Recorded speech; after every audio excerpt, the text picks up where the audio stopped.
Hallo Leute, Emanuel XY von Man City Fitness hier. Und zwar, ich würde gerne eine Frage in die Runde werfen. Und zwar, wer sind eure Vorbilder bei YouTube oder allgemein?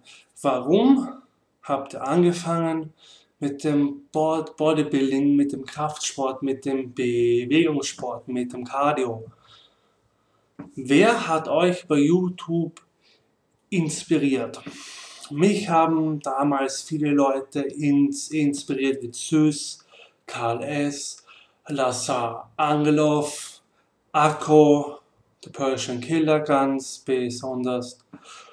Und ja, ein großes Lob an diese jungen Männer. Sie haben so viele Frauen und Männer auf der gesamten Welt erreicht und dank ihnen leben sehr viele Menschen um einiges gesünder, betreiben viel mehr Sport und achten mehr auf sich. Und das ist wirklich eine Arbeit, die hoch angerechnet werden muss.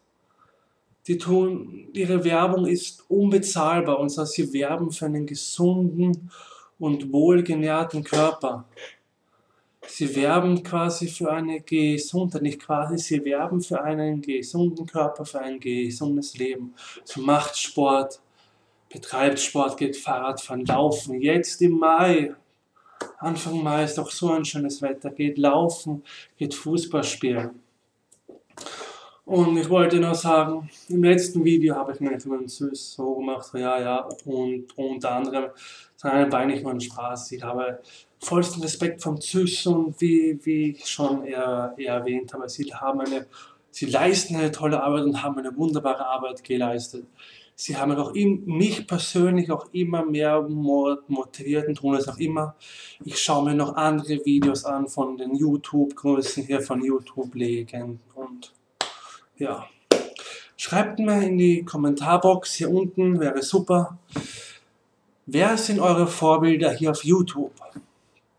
Ich bin sehr auf eure Antworten gespannt, und wenn ihr mehr über einzelne Fitness-YouTube-Personen wie Zeus, Lazar Angelov, Jeff Sale und so wissen wollt, vielleicht kann ich hier ein Video über sie machen mit den neuesten Infos, falls ich welche finde.